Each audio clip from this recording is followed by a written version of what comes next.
I never thought I'd be the kind of person who paid attention to how someone held their coffee cup. But there I was on a random Tuesday morning, watching Adrian cradle his mug with both hands like it was something precious. And I couldn't look away.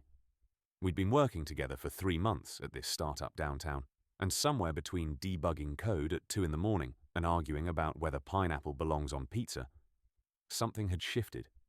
I just didn't know what to call it yet. It started so simply. Adrian had transferred from the San Francisco office, and they'd paired us up because we both worked on back-end development.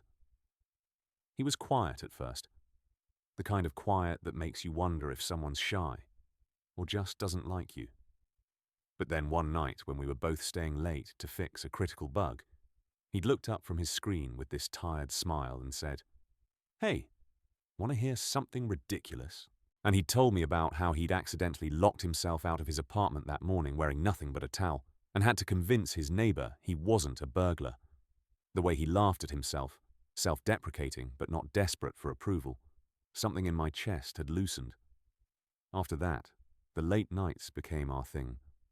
Not because we had to stay, but because we wanted to. We'd order Thai food and spread it across the conference room table, talking about everything except work. He told me about growing up in Portland, about his mom who taught high school English, and his dad who'd left when he was 12. I told him about my sister's wedding next month, about how I was supposed to bring a date, and had no idea who to ask. He'd gotten this weird look on his face then, like he wanted to say something but swallowed it instead.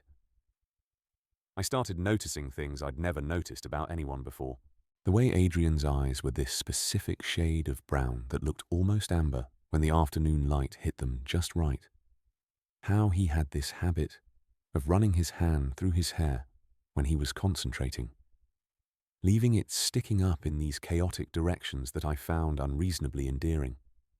The fact that he always smelled faintly of cedar and something citrusy, and that I'd started recognizing that scent before I even saw him enter a room. It was confusing as hell, honestly. I'd dated women. I'd had a girlfriend for 2 years in college, another for 6 months last year. I'd never questioned anything about myself in that department. But then Adrian would lean over my shoulder to look at my screen, close enough that I could feel the warmth radiating from him, and my heart would do this stupid stuttering thing that made it hard to focus on the code in front of me. The roof thing happened on a Friday night. We'd just shipped a major update, and the whole team had gone out for drinks to celebrate.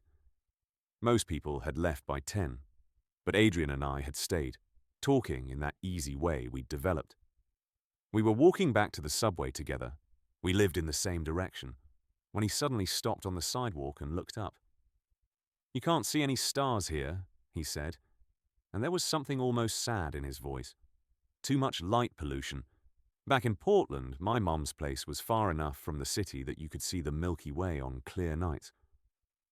I looked up too, at the orange-tinted darkness that passed for night sky in the city. "I've never actually seen the Milky Way," I admitted, not properly. He turned to look at me then, and there was something in his expression I couldn't quite read. "My building has roof access," he said. "It's not the same, but you can see more than from the street. Want to come up?" My mouth went dry. It was such a simple invitation, but something about the way he asked it, the slight hesitation in his voice, made it feel weighted with meaning I wasn't sure I understood. "Yeah," I heard myself say. "I'd like that." His apartment was a 5th-floor walk-up in Brooklyn, the kind of place with character, which really meant old radiators and creaky floors. He unlocked his door, and I followed him inside, trying not to seem too interested in the glimpses of his life scattered around. Books stacked on every surface, a guitar leaning against the couch, a half-finished puzzle on the coffee table. It was messy in a lived-in way that felt intimate to witness. The roof access was through a door in the stairwell. Adrian pushed it open, and we stepped out into the night air. Cooler up here with a breeze that carried the distant sound of traffic and music from someone's open window. He was right. You could see more stars from up here. Not enough to see the Milky Way, but more than I'd expected. There were a couple of old lawn chairs someone had left up here, and we dragged them close together, sitting down and tilting our heads back. For a while we just sat in comfortable silence, looking up. I was hyper-aware of how close we were sitting, how if I moved my hand just a few inches to the right, it would touch his. "Tell me something you've never told anyone," Adrian said suddenly, his voice quiet. One of those thoughts you keep in the back of your mind because you're not sure what it means. My heart started hammering. I could feel the moment stretching out, full of possibility and terror. I thought about deflecting, making a joke, keeping things safe. But something about the darkness and the intimacy of the moment made me brave. "I think I've been lying to myself about something," I said slowly. Or maybe not lying. Just not letting myself look at it directly. Like when you can see something better in your peripheral vision than when you look straight at it. "What is it?" His voice was barely above a whisper. I turned my head to look at him and found he was already looking at me. In the dim light from the city below, his face was half in shadow, but I could see his eyes, could see something vulnerable and hopeful there that made my breath catch. "I think it's you," I said. "I think you're what I haven't been letting myself look at directly." The silence that followed felt like falling. Adrian didn't move, didn't say anything, and I felt panic rising in my chest. I'd just blown up our friendship, our working relationship, everything, because I couldn't keep my mouth shut. But then he reached over, and his hand found mine in the darkness between our chairs, his fingers threading through mine with a certainty that made my eyes sting. "I was hoping you'd say that," he whispered. "I've been hoping for weeks." We sat there holding hands like teenagers, and I felt something slot into place inside me, like a puzzle piece I hadn't known was missing. This feeling was what people wrote songs about, this terrifying, exhilarating sense of rightness. "How long have you known?" I asked. "About me, I mean." "Known." He laughed softly. "I didn't know. I hoped. I noticed things. The way you'd find excuses to stay late when I was staying late.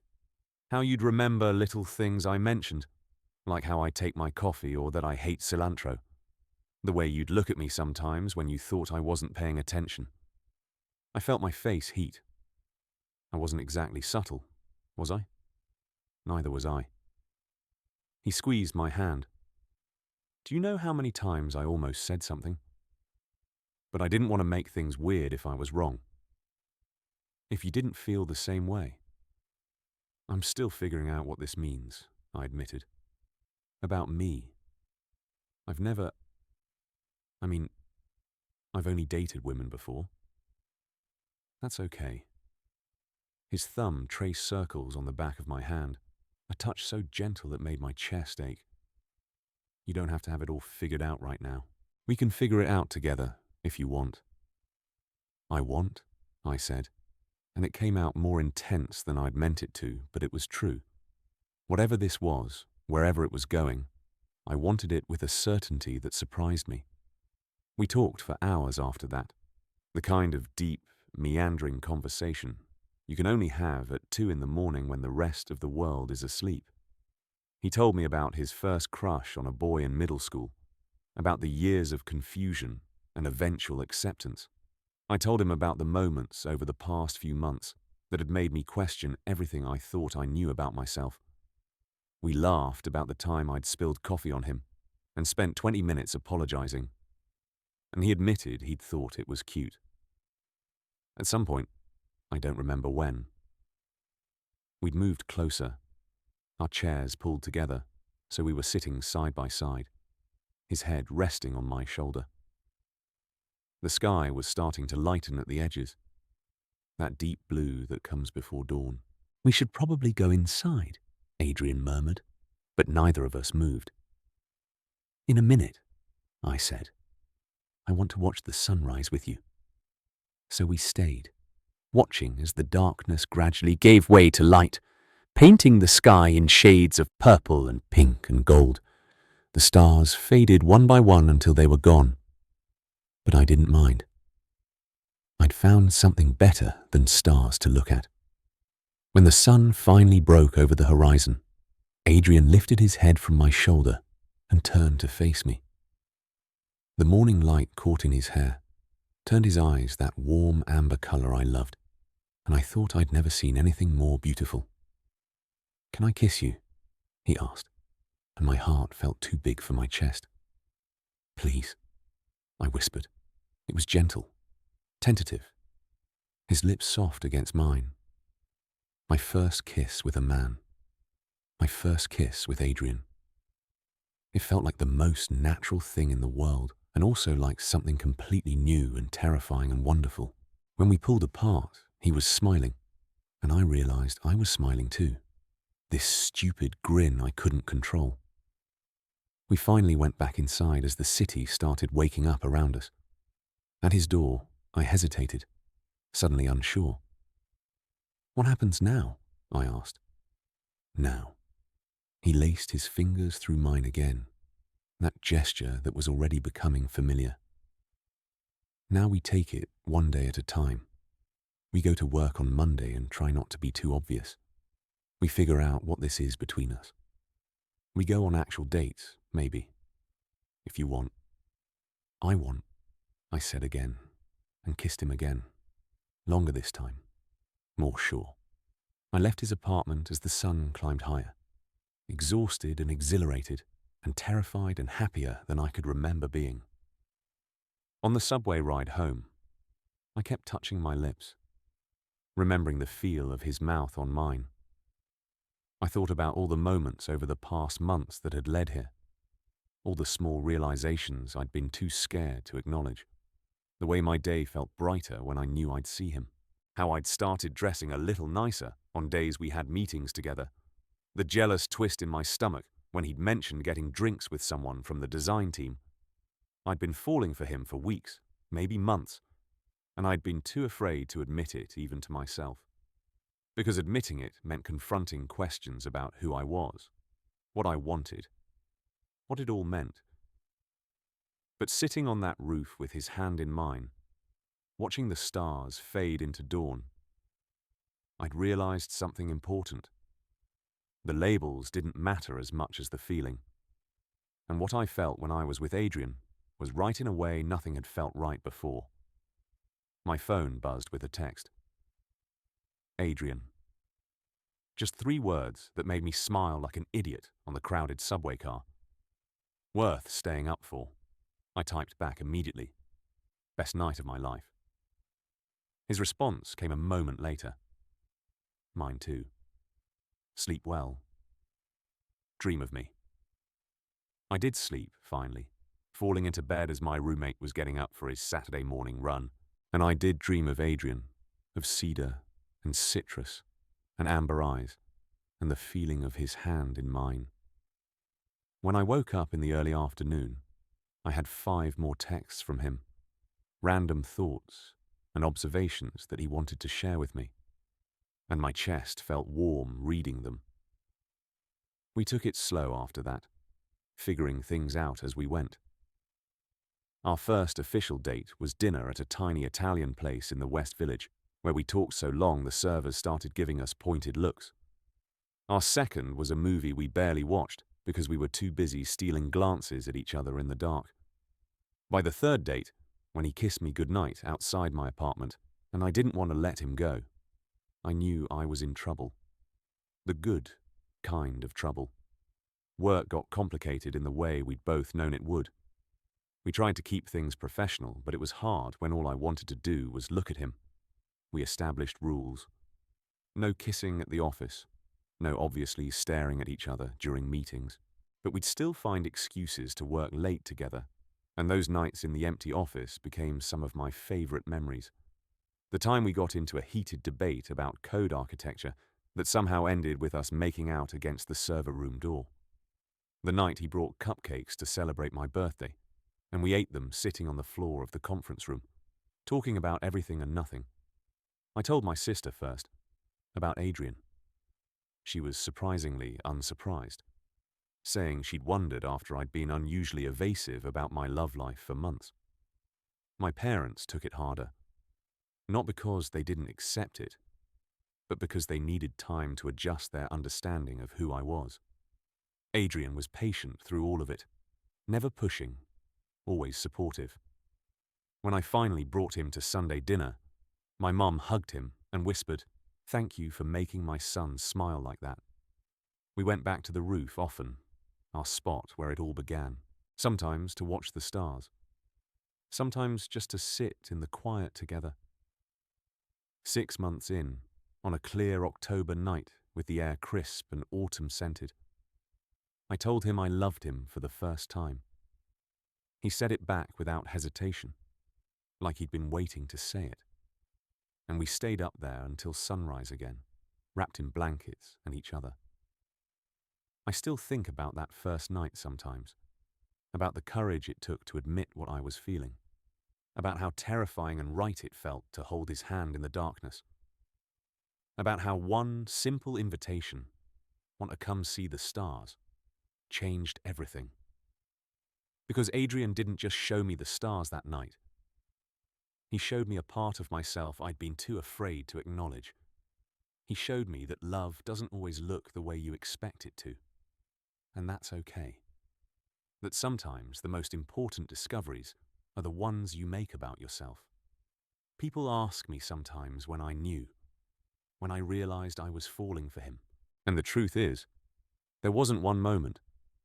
It was 1,000 small moments.